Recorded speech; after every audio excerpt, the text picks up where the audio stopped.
belajar sampai ngelotok, tapi lupa nanti dipakai buat apa. Nah, jadi kalau nanti ngelamar pekerjaan, repotnya kalau ditanya, Anda bisa apa? Programming Java, sangat canggih, saya punya. Lalu kontribusi buat perusahaan kami apa?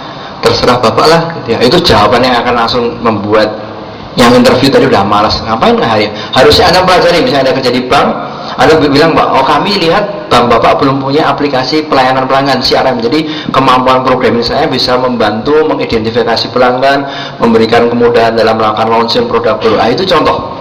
Jadi teknis boleh, harus malah ya, tapi pelajari kebutuhan bisnis di industri, di organisasi di luar sana supaya Anda nanti nyambung. Kalau enggak, kompetitornya banyak sekali. Lulusan IT di Indonesia itu tiap tahun banyak banget, dan Jakarta lebih banyak lagi ya, karena banyak sekali kampus ya. Ini kebetulan lagi kompetitornya juga bukan selalu dari informatika, orang elektro belajar IT, orang ekonomi belajar IT, orang teknik sipil belajar IT. Jadi ya itulah makanya selain skillnya dipelajari, pemahaman bisnis. Nah, untuk kembali ke skill juga, jangan serakah atau kemaru, artinya jangan pengen bisa semua, nggak mungkin.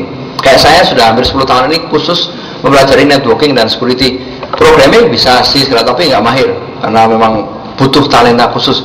Database developer segala saya juga bisa sedikit, tapi nggak saya dalami, karena sulit lah ya, kecuali Anda punya otak yang sangat jenius, dan mungkin juga pernah gaul dengan temannya, jadi sangat autis, kerjanya di depan komputer mulu gitu ya, sampai lupa berteman dengan orang seperti apa gitu ya, karena temannya komputer mulu gitu ya, beraninya cuma di Facebook atau Friendster ya, kalau ketemu jadi ceringes.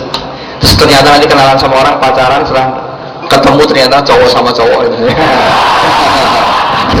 Nah, ini contohnya. Jadi itu dia ya, jadi setelah yang tadi pemahaman bisnis proses, kedua adalah dalami satu aja atau dua yang betul-betul fokus, jadi betul-betul serius.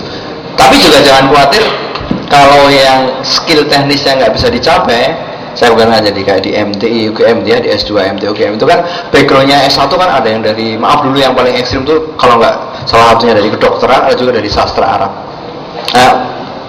Kadang-kadang mentok betul belajar programming nggak nyambung, belajar database nggak nyambung, jaringan yang mungkin belajar manajemen IT. Ilmu IT itu banyak, ada yang namanya IT Infrastructure Library ya, ada yang namanya IT Audit. Nah itu silahkan, bagi yang nanti skill teknisnya nggak mampu, belajarlah yang manajemen IT, dan itu dibutuhkan di industri. Begitu. Cukup Mas menjawab? Cukup Pak. Oke. Baik.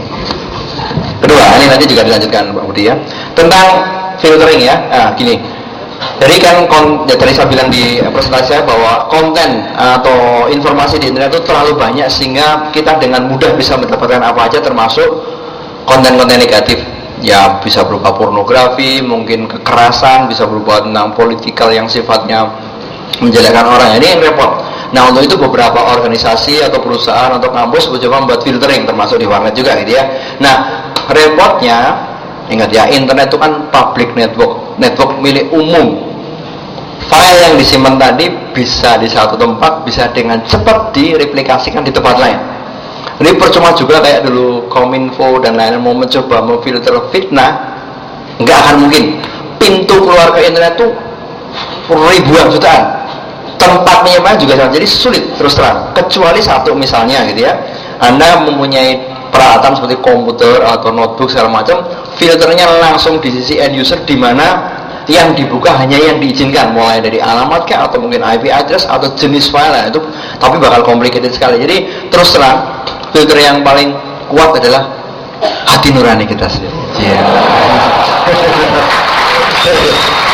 Ya, pengalaman. Jadi kalau yang punya misalnya putra atau punya adik, punya apa, itu diberi pemahaman, karena sulit lah, percuma, serius. Mau diblokir apapun pasti ada jalan lain, karena ini milik umum, publik ya. Ya atau udah kalau itu ikat aja tangannya, nggak pernah bisa ngetik internet, jadi sulit ya. Kalau mau ditutup di situ, nanti dia cari pakai handphone, lagi nebeng komputer temannya di kantor, diblokir, nanti lewat warnet. Jadi ada aja jalannya ya. Ya nggak mungkin fase-fase tertentu Anda penasaran nyari apa aja, tapi pahami bahwa belum tentu semua informasi berguna. Paham saya begitu ya. Jadi walaupun saya mungkin sering setting firewall atau apa, ya tetap bisa diakali kok.